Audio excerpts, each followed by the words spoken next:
And good evening and welcome to City Focus. I'm Marty Olsen, your host, and I want to welcome back my friend and yours, Mike France.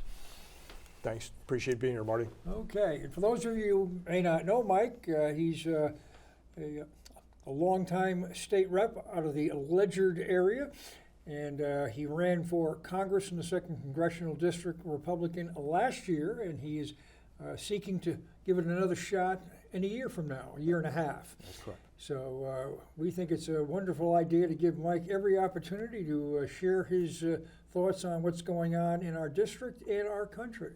Thank you. Appreciate that, Marty. So let's get right to it. We are live. If anybody would like to call and contribute, ask questions, this is a good opportunity. We got the man right here in the studio. Any thoughts, or if you know Mike and would like to share perhaps some anecdotal story that might be of interest. So let's have at it. Our friend, your opponent, was in the paper yesterday, I believe, the day paper that is, submarine, I should say. Joe, more funding for subs. How do you combat that? Well, I don't think you do combat it. I think that is a necessity for our area. In fact, I think we should have had more. In fact, I talked about it on the debate stage with him and confronted that we should have authorized 3 Virginia-class submarines 4 to 6 years ago. And that is what should have been done, foreseeing the future. And when we look at the future, we look at competitive with China, and ComSubPac recently talked on 60 Minutes about this very topic. We are in a situation where we're falling behind in a battle of numbers, where over the last 20 years, China's gone from 37 vessels to 350, and we have declined down to around 280, and that is across the board. And so I think that is something that when you look at the needs, just specifically to submarines, we should have been building 3 Virginia-class submarines already. And now with Columbia-class, that will take priority, rightly so, but that is where we should have been building our capacity back up, and I think that would have been a much better thing overall for our national defense from a submarine perspective. Now, that said, with defense in the big picture beyond our district, I mean, militarily, it appears that China is going full bore, and that there's a regression across the board here in the States, and where I think in some areas our military is a little bit misplaced with social issues more so than what they're supposed to be doing, which is defending America. Well, and it was interesting is that Heritage Foundation recently did a rating. They do an annual rating of the military. For the first time, they reduced the rating of our military overall. And it is telling that that analysis did that. Part of it is what you described, but others are poor decisions during the time that Joe Courtney has been in Congress, particularly on the surface ship side. We have had programs like the LCS program, the Zumwalt program, that have cost billions of dollars for platforms that did not work. And they're decommissioning them early, which cost us the opportunity to have the ships that we need. And those are things that are critical to have the understanding, the background, where I've spent 25 years in the acquisition world, last 10 years of my career in the Navy, in submarine acquisition specifically, and then since I've retired from the Navy, still working on the Virginia-class submarine program. But understanding the acquisition nature and the needs of the Navy and how that works is something that Joe Courtney just doesn't know. And that's demonstrated by his lack of knowledge when he was challenged on the debate stage when we talked about 3 Virginia-class submarines per year. Yeah. Now, I know that, and you know that. Mm-hmm. How do we get our district to understand this? I mean, it's a rather, for Connecticut, a large geographic district, a little unwieldy, and it's a good mix of rural, country, urban centers, so it's not just a monolithic voter base, and to get the message out and where it's got clarity and meaning across the board.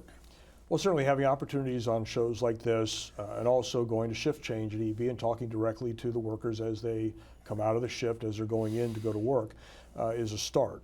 But I think it continues beyond that is to make out the case of the expertise and my background and why it is that Joe Courtney's frankly made a lot of decisions that are not in the best interest. So if we look at the Los Angeles class, which is the last fast tax before Virginia, if you set aside the Seawolf class, they were delivering 3 to 5 submarines per year towards the end of that program. And if you go to end of life, you're now decommissioning potentially 3 to 5 submarines per year out of that class of submarines. Building 2 per year doesn't cut it. And that's where we are. We should have been talking about how we're going to ramp that up, because we have been behind what the Navy has asked for to meet the mission, specifically to submarines, since the year that Joe Courtney came into office. He's known the entire time he's been in office that 2 submarines per year was not sufficient, and literally has done nothing to advocate for more in a timely manner.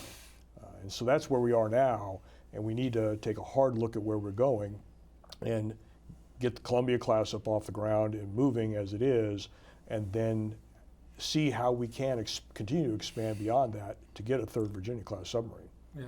Well, and again, getting that message out. Now, I note this is the day paper yesterday, and the headline, Courtney votes to advance a bipartisan annual defense bill, billions more for subs.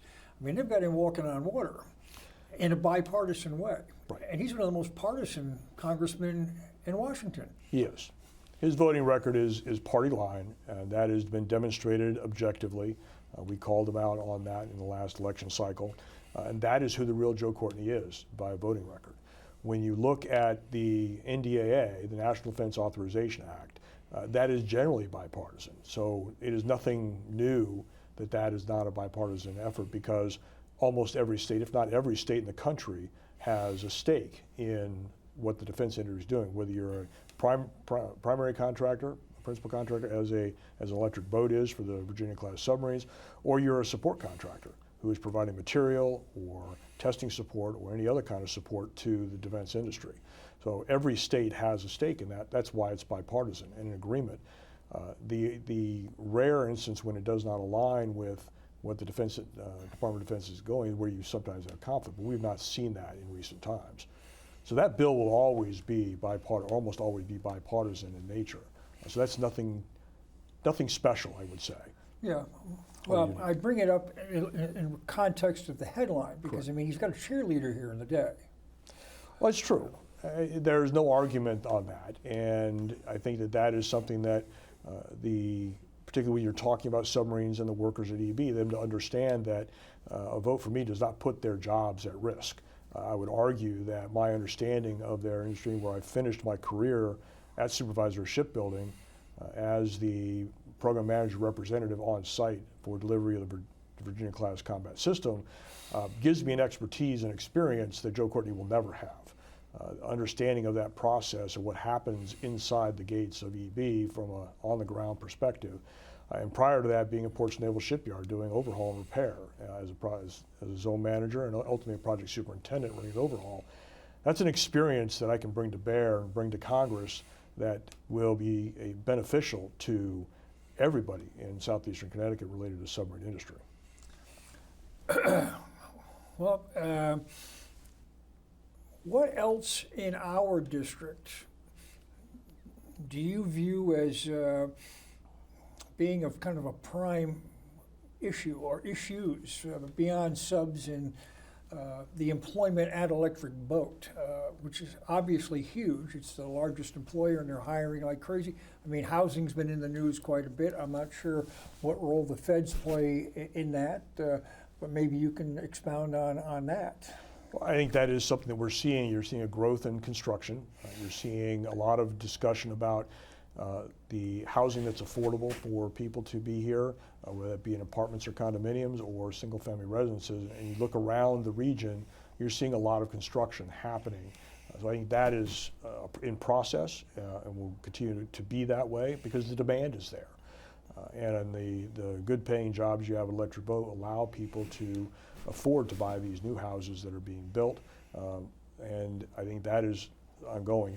As far as the federal government's direct involvement, there are already programs that that are in place. I don't know if there needs to be additional. It's principally a state issue, but it's really driven by the economics of it. The free market will drive the capacity for builders to build single-family residence or apartments. Well, or condos. and that's something. I mean, I spent a good part of my adult life in home improvements, construction locally, and when I read about quote-unquote affordable housing, I mean, the cost of a 2x4 is the cost of a 2x4, and a man or woman's labor is X dollars per hour, and for whatever their skill set may be.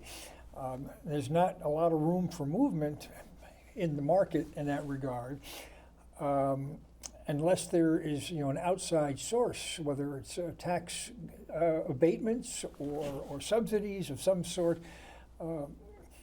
So I mean, I think it's a bit of it's not a very well chosen word. It's politically nice to say. I like affordable housing, and I'd also like living wages, whatever that may be. And those who clamor for living wages want affordable housing. So would they like the people who are working to work for less to create the affordable housing? So I mean, those things don't wash, at least on my seats. Well, what we've seen, and it's really to your point, is it affordable housing as defined by 830G in statute in the state of Connecticut, or is it housing that's affordable? And I think those two are very different things, because one requires the force of government and a restriction on the deed for that property, and that would be affordable housing. We have housing that's affordable. The other challenge with that is if it was built before the early 90s, which is when 830G was created, it doesn't count.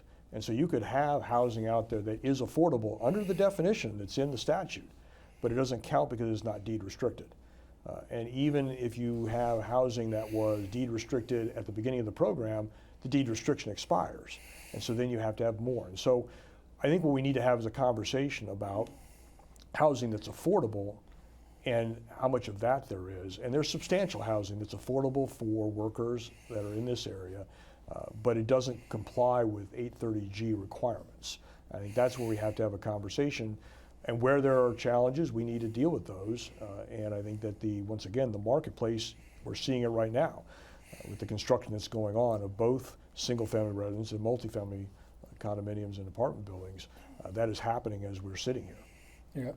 Well, I know that in New London there's a fair amount of apartment building going on, but it's studios, one bedroom, and some 2-bedroom, but there certainly appears to me to be geared for singles or young couples or empty nesters, but they're not family friendly.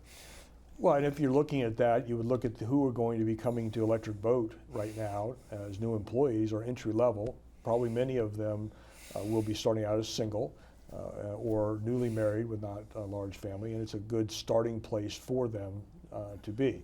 I think that's probably what the market is driving, which is why you're seeing that type of housing being built. I think that's all positive. Okay. Now, one thing we were discussing before we came on the air, which is another economic driver, was a grant that was secured by our incumbent congressman about 10 years ago, a Tiger grant for rail improvements running from New London to Brattleboro, Vermont, and improvements in the freight lines in particular, but also with a passenger rail with buddy cars, which was supposed to kind of go from New London and then stop at the casino in Norwich into Willimantic to pick up Eastern Connecticut stores, and then meander our way up through into Massachusetts and to I think UMass was on that line as well. So kind of a college line as well for the passenger stuff. And with what's going on in State Pier, this is kind of ground to a halt, and I don't hear much crowing about this anymore. No, and it's disappointing because it's frankly a missed opportunity. When Joe Courtney got almost $10 million to upgrade the crossings and bridges between here and the Worcester area on that line, nothing was done after that. And that, I think, was a miss on his part, where he should have led the effort to work with Genesee and Wyoming and others to figure out what is the critical mass to make this a competitive freight line, which would have then brought back freight coming into New London. Everywhere else across New England, the east-west line going through Massachusetts, the line going from the Worcester area all the way up to Canada has already been upgraded and ready to go for double stacking. One of the challenges, and this is where you have to have somebody who knows how to solve problems, which I do, coming out of New London, you can't double stack because of the overpasses. And so you have to find a solution to that. And I've talked about this elsewhere, where you single stack out of the Port of New London, and in the next pier, that's a deep water pier, is at the former Rock 10 plant. And so you could double stack there and then continue on up. But these are solutions that take leadership, and that is something where Joe Courtney fails, honestly, on this issue. He brought $10 million into it, it got spent, and then... Spent on what? Well, it got spent on the crossings around, as I described. It did upgrade the crossings to support the extra weight that was going to be required to support double stacking of the car, which is a standard on our rail lines. But he did nothing to create the business opportunity with Genesee and Wyoming to find out what is the critical mass, how much cargo do you need, and then find out what the businesses that are along that rail line and see how many of them it would take in order to make it financially viable. And then Genesee and Wyoming would have put money in at that point because now they're going to show a profit. I think the other thing that was an opportunity missed was you could also have small, medium-sized businesses that there are drop points at sidings where the cargo could come into New London, and on its way up to the Worcester area, you could drop it off at a siding, and then a local business could come pick it up, as opposed to having to go to the Port of Boston or drive down to New York or wherever they had to get the cargo before. You could provide a service, and that would then provide additional opportunity. But once again, that was all opportunity missed because of the lack of leadership by Joe Courtney on this effort. And now it's an opportunity lost, at least for the next 20 years, because of the state piers. Now Orsdag has first right of refusal with the WIN program at State Pier. Yeah, well, that Tiger grant, when it was approved roughly 10 years ago, this is before the what's currently going on at the State Pier. Correct. And a driver was going to be cargo coming into the Port of New London, which now is not. Correct. Because it's a monopoly in there.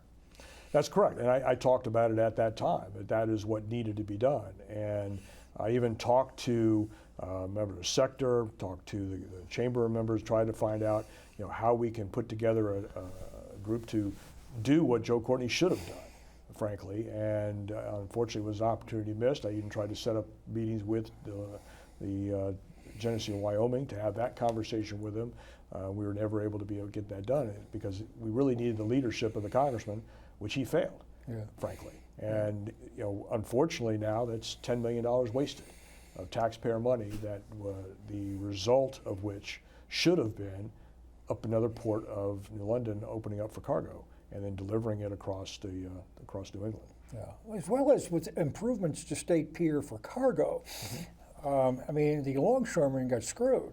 They did. They did. And we had $15 million authorized before the WIN program came about to upgrade the State Pier, long overdue, to upgrade the cargo capacity and carrying that. And so I think that was it got obligated, appropriated, but not spent. But then the WIN program came in, Orsdag sold the deal. And at $90 million, we locked in the price, the cap at $75 million, and now we're north of $300 million, and the taxpayers of Unbelievable. The taxpayers of Connecticut are. And I raised the concern, my background as an engineer, as a project manager, realizing that the estimate that was put out there was not complete, that there were concerns about it, and nobody would listen. And so now we have the taxpayers of Connecticut on the hook, frankly, for $230 million of upgrades to support the enterprise of Orsdag. And it appears to me to continue to be growing. I mean, and we don't really know what we're bought. Well, and the latest one was over $50 million, of which Orsdag generously, I think, was going to pay about $20 million of, but then the taxpayers of Connecticut are on the hook for over $30 million more. And we still don't know if that's the end. That's my point. Yeah. And these are the challenges that happen when you don't have people that understand project management, engineering, and don't ask the right questions. And frankly, you had a port authority that wasn't doing a good job of oversight either, which is in the process of being rectified. But We're well down the path now. The taxpayers of Connecticut, unfortunately, are paying the price. Yeah, I'm not sure if outside of, I think a lot of folks look at this as a New London issue as opposed to a state issue. I mean, it is called state pier for a reason. Correct. It's not, I mean, New London has its own pier. It's called city pier, but That is state correct. pier is the state of Connecticut. Correct. And for many years, it was ignored, frankly. And the $15 million that was obligated was in my very first term in the legislature to do that upgrade, but then nobody contracted for the work. And as I said, then everybody got all excited about the wind program. And what's interesting now is that recently in the news was that Eversource is backing out at a loss. I can't imagine a business backing out of an opportunity that's going to make money. So it must tell me that Eversource sees something that they're not going to make money in that deal. Now what they saw, don't know, but it is odd that a business entity in a partnership would back out at a loss before the project starts, and there isn't something more concerning there. Well, I suspect that there's a backstory to this that's going to have to get flushed out. I would agree. I would agree. Are there any other issues district-wide that maybe down here on the shoreline that we're not aware of that are of interest to you and our district? That I mean, we go up to the Mass border or over to Rhode Island and almost to the Connecticut River all the way up. So it's not a universal across the board. No, and there are several things. One of which we have two other major defense contractors as well that Joe Courtney seems to ignore: Pratt Whitney and United Technologies, Raytheon, parent company. But he never talks about them, and they are two other principal companies in our district and provide important work for our defense industry. You have hundreds of support contractors that are across this district as well that provide support to Pratt Whitney, United Technologies, Raytheon, and Electric Boat. Those are all critical pieces of that. But when you look at other areas, you look at farming, you look at dairy farming, you look at other farms, you look at light industry across this district. There are lots of things that impact our district dramatically that are largely impacted by the lack of energy independence. So we look at what happened when the Biden administration came in, and frankly, Joe Courtney sat silent.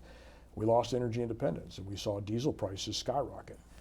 And they love to say now that diesel's down 20%. Yeah, but it's still 40% higher than it was. And so the significance of that is every product we buy, every product that is supplied to a manufacturer, the cost went up because 80% of our goods are brought by either rail or by semi trucks, and they all use diesel. And so all those costs have gone up, which has driven up cost. That is the largest driver of inflation, is that, seconded to increase in salaries that have come recently. Yeah. Well, the energy, the very poor energy decisions out of the White House have been staggering. Yes, from day one, unfortunately. And unfortunately, the people of the second district have paid the price while Joe Courtney has sat silent. And what's ironic is he raised all these concerns when the previous administration was there.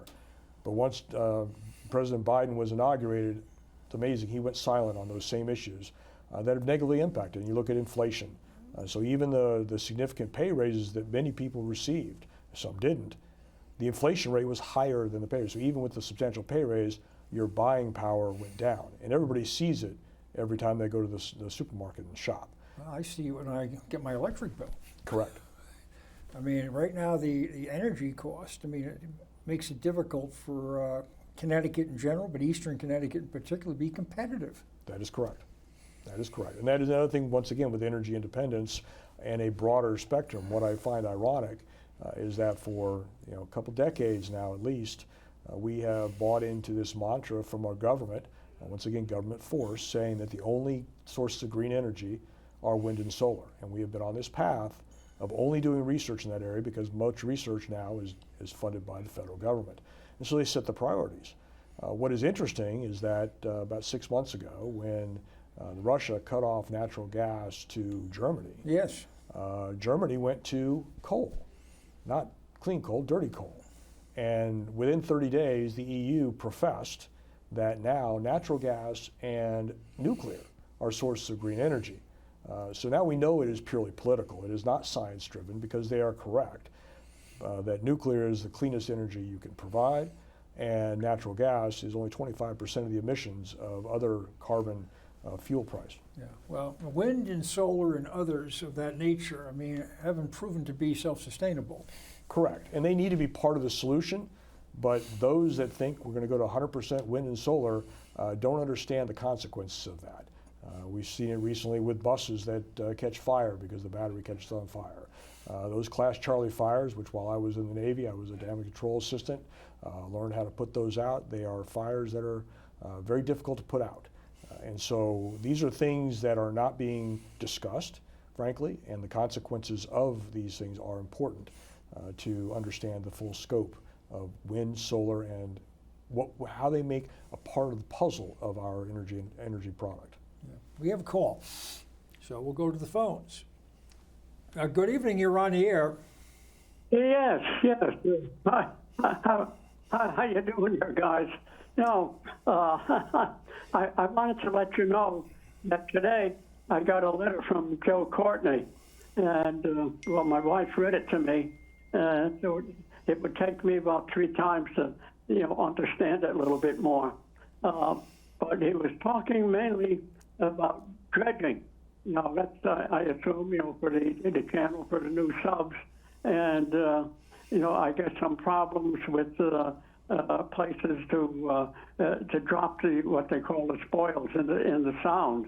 And I was just wondering if you know more about it, and if you were making any progress on it. He said he's working with Kathy Olsen, and I can't remember much else. Go ahead. Well, thank you. Yeah, the dredging has been an issue ongoing. You have several things. The State Pier is one location. You have the dredging at Electric Boat for the Columbia class program.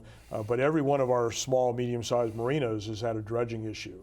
And what has happened is we have an approved location to put the dredge material, but you have to have the permission of New York, and they have vetoed our plan.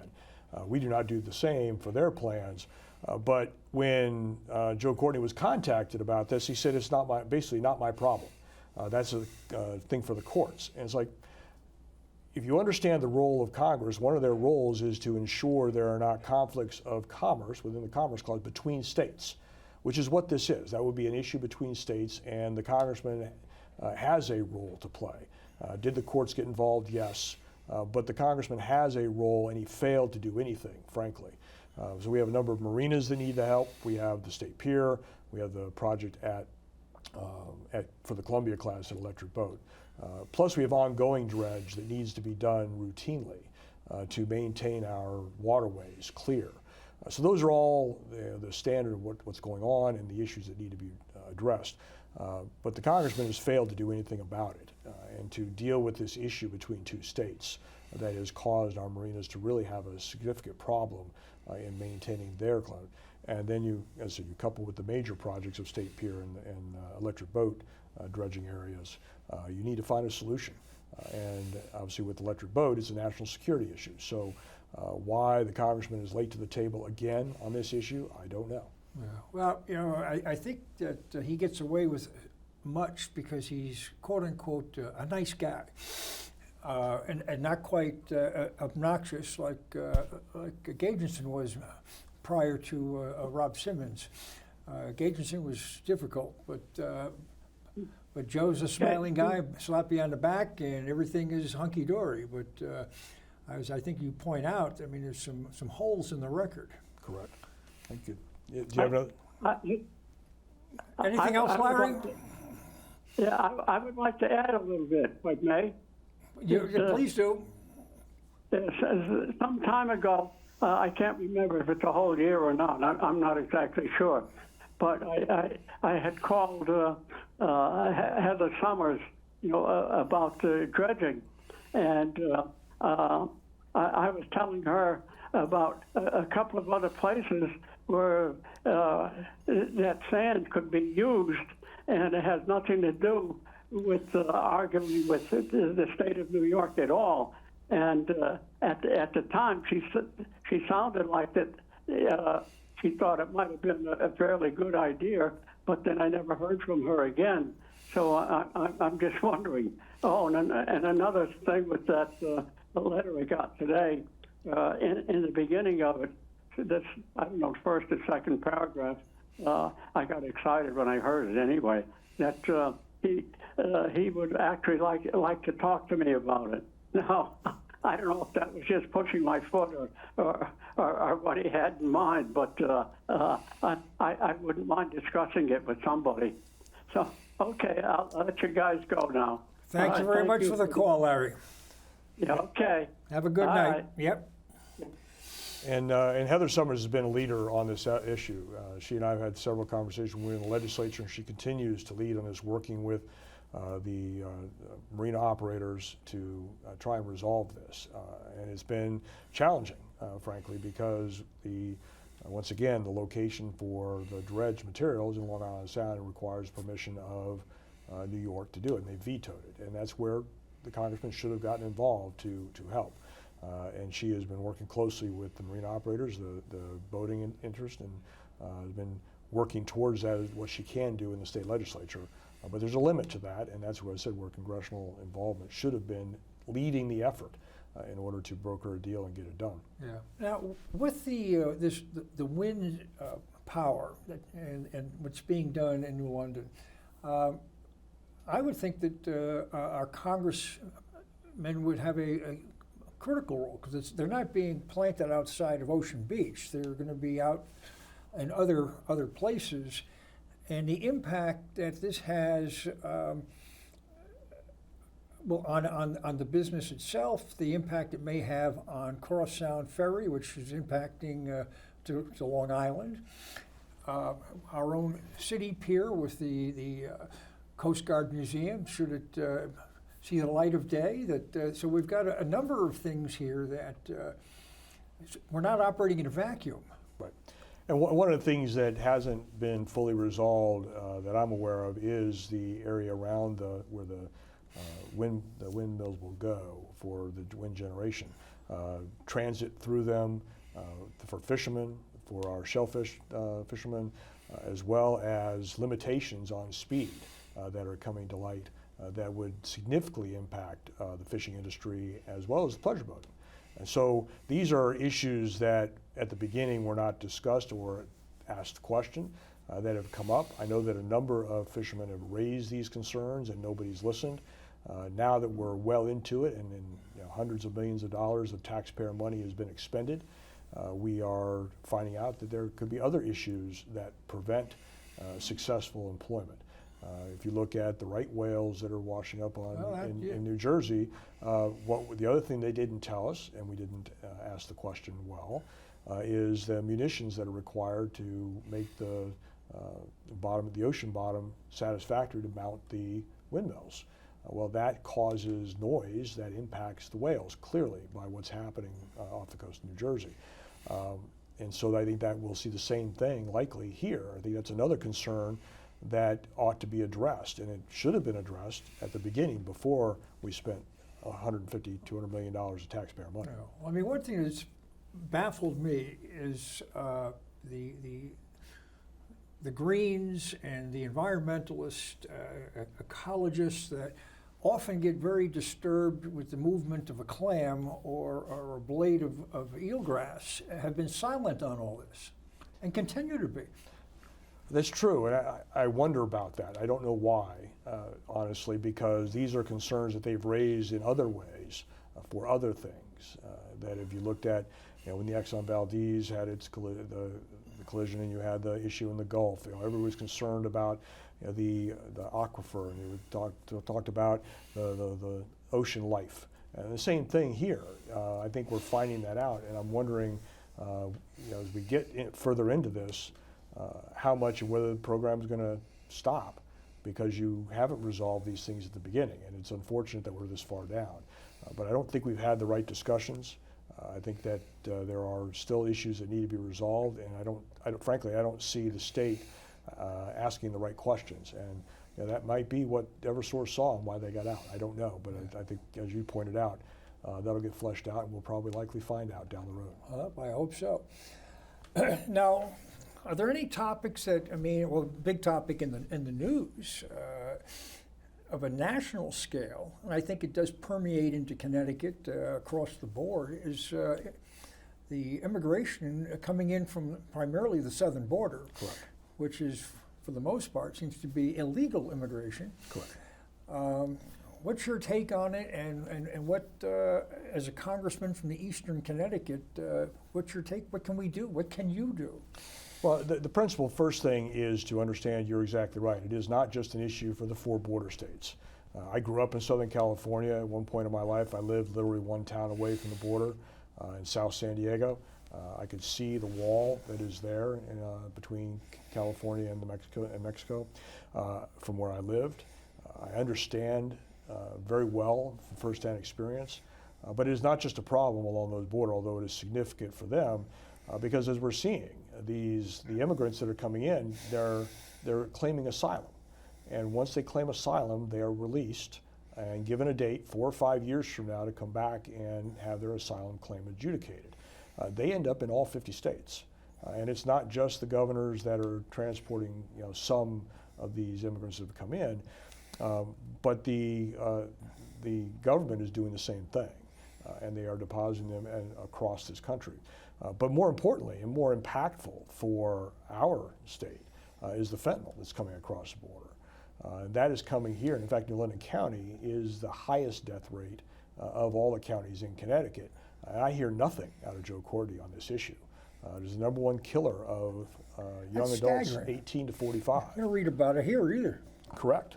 And that is probably the #1 issue. Certainly the immigrants coming across, and there are some that are coming to Connecticut, but the #1 issue that is, as I said, the #1 killer of 18 to 45-year-olds is fentanyl.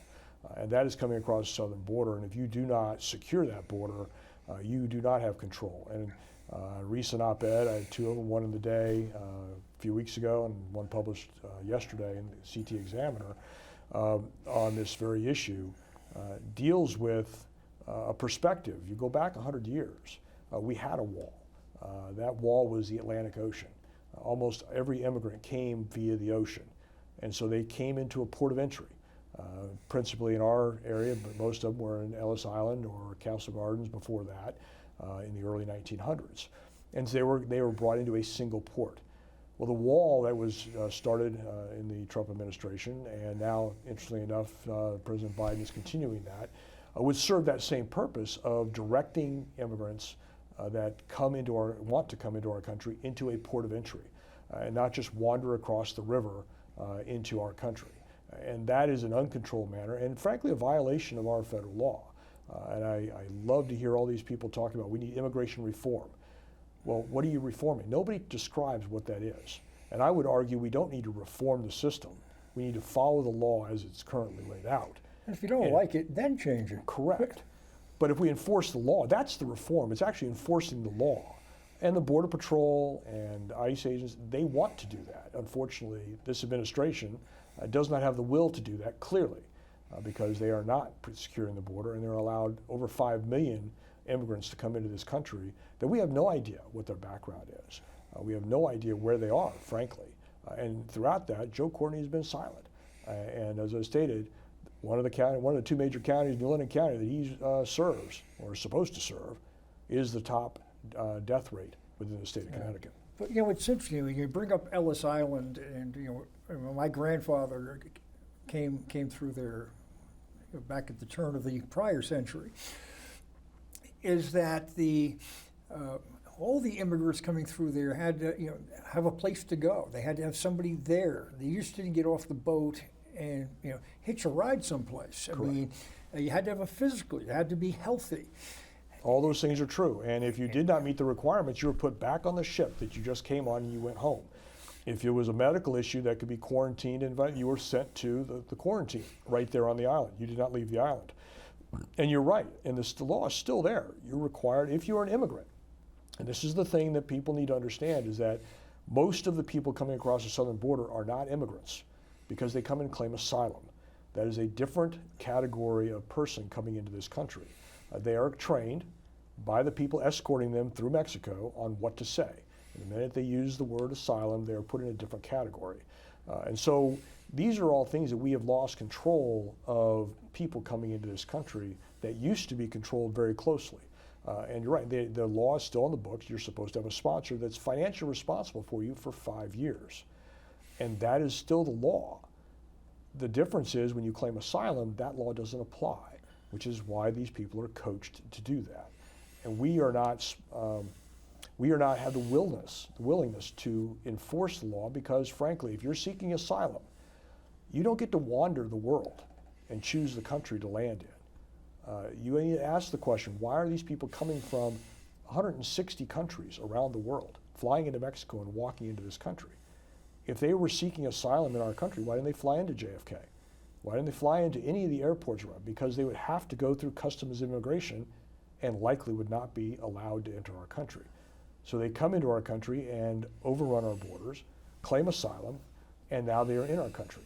As I said, it would be 4 to 5 years before they come before to adjudicate that.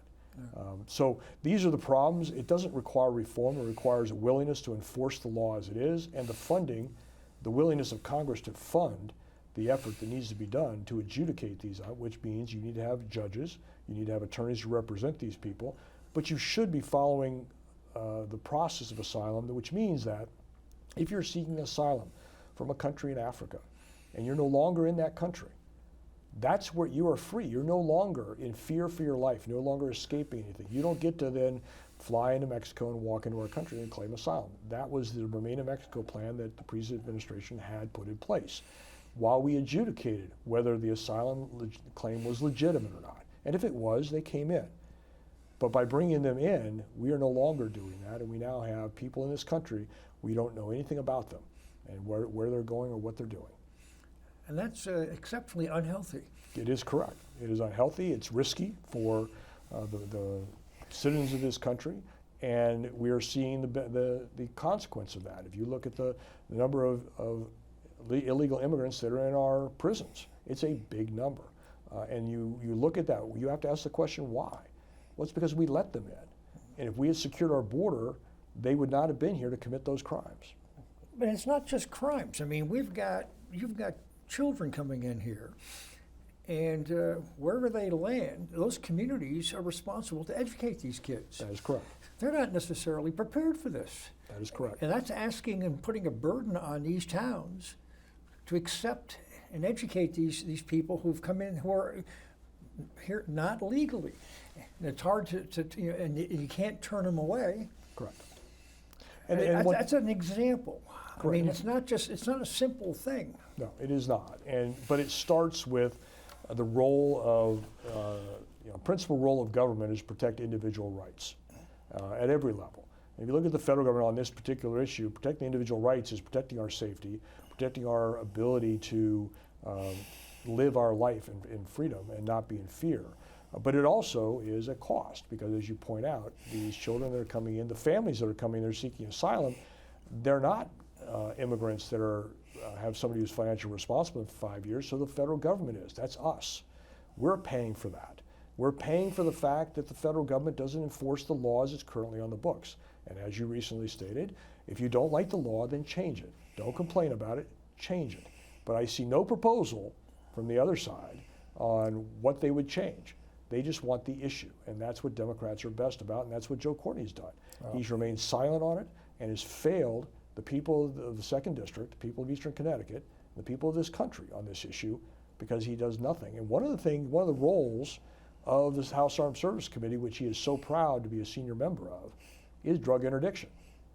I never have heard him say one word, frankly, about drug interdiction, which is a responsibility of the committee that he served on his entire time in the Congress. Well, I'll tell you, it's a big issue here and coast to coast, north and south. I mean,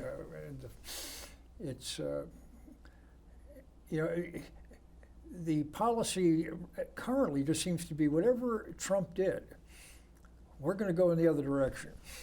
And when it comes to the wall, I mean, I find it's ironic. I mean, in that I'm reading a book right now, autobiography by Benjamin Netanyahu, Bibi, My Life. And in that part of the world, in Israel and the Mideast, walls are used a lot. So when the left scoffs, I just don't get it. And many of them live in gated communities where they have walls, keep people out, and heaven forbid we do that on the southern border. Well, right. It is the hypocrisy of the left, and in the case of Joe Courtney, his silence is agreement and tacit approval. And you're right. If you go look at most of the members of Congress, the Democrat side, and they all have gated communities to protect themselves. And it's really more important that the wall is up, yes, to prevent access to our country through places that are not ports of entry. That's really what it is. It's designed to control entry. No different than it was in past generations that we talked about coming into the port of New York. You could not just wander off and jump off the ship and swim to shore. You could not do that. And so we're effectively doing the same thing, but now we no longer travel only by ship. You come by air, you come by other means, and so you have to have a way to control access into our country to make sure that these individuals who seek legal entrance into our country are coming in through a port of entry and validating their legal intent to be here, that they have a legitimate reason to be here. Now, there are just so many issues. We're going to have you back because we're running down to our last few minutes here, folks. And I enjoy having Mike in and discussing the issues of the day here. But I'm just trying to wrap my head around some of the violence that's occurred in our urban areas and continues, where our friends on the left seem fixated on a day and ignore ongoing and continuous terror in our own cities, coast to coast. I mean, it's Chicago, New York, San Francisco, homelessness. I mean, drugs. It's just the decay of society. Well, it is, and what we've seen on that front is a failure to punish. When people commit crimes, they are not being prosecuted. You have some people out on bail for multiple crimes and still committing crimes, and they still don't get locked up with no bail. So that's one aspect of it. The second aspect of it is that you have crime. We saw in this state with the police accountability bill, you've taken away the ability of police to do what they do best, and that is to protect and be present to ensure the safety of the people in these And ironically, the deciding vote cast was by a police officer in New London, Anthony Nolan, who recently retired. Yes. What a guy. And I think that's where you see a breakdown in the judicial system, frankly, is you have criminals who are committing crimes and doing anything. And we look in our own state on the juvenile side, and we've had some reforms in this, but basically we're conditioning. If you're under 18, there's very few that get punished for anything they do. So you have individuals who go through their teenage years and arrested 10, 15, 20, 40 times with no consequence. And we're not allowing them to learn the lessons that they need to in order to be successful. And we are establishing a pattern of habit, of behavior. But if we do not take the people that are committing these crimes and prosecute them in a timely fashion, and if they're convicted, put them in jail for a period of time that is warranted by the crime, we are not protecting the individual rights of the people of this country, of this state, of the second district, by the process it's supposed to be. And that's what you're describing of people who live in fear of walking the streets in the more urban areas across our country. And you named them off, the principal ones. Well, but not only that, but the societal edge, the hostility to police, which I think is exceptionally counterproductive. I mean, it just, whether it's national defense or state police, local police, I mean, that's government's primary objective is to protect. You outlined this at the top of the program. Correct. Well, as I stated a little bit ago, the principal role of government is to protect individual rights. Principal among those is life. And so when you look at what rights we have, and the example I give, you look at the summer of 2020 when all the riots were happening. Well, we all have the right to peaceably assemble. You know, that right ends when you infringe on somebody else's rights. So the minute that those individuals broke into a place of business, turned a car on fire, all those things, they infringed on somebody else's rights when they stole property, and nothing ever happened. And so those are And what examples. about those people's rights? Right, that's what I'm saying, is that's where government has a responsibility to get involved, and the police were not allowed, frankly, to engage on those, but that is where those rights end, and unfortunately that is a condition that we're seeing that is continuing forward with very lax efforts to prosecute, long delays, individuals that are out, as I said, on bail or no bail, and they are committing additional crimes. Well, if you commit a second crime, why are you allowed on bail again? You know, these are the things that need to change in how we prosecute cases, and that will then serve to protect the people of our state, of our cities, so that they feel safe where they live. Yeah. We've only got a couple of minutes left. Is there anything that you'd like to share with our audience this evening that perhaps we haven't delved into here in our remaining moments? I think one of the things that, just for people who want to know more about me is you can go to my webpage, votemikefrance.com, and learn more about my background, what I've done. There's contact information there. If anybody has any questions, certainly feel free to reach out to me via phone or via email, and I will answer the questions. I think that is the biggest thing, and in continue, if you have questions, reach out. I think that is the biggest thing, because frankly, you're not being served well. The practical reality is when you look at the economy, you look at national defense, you look at every quality of life issue that is out there, and Joe Courtney's failed on all of them, frankly.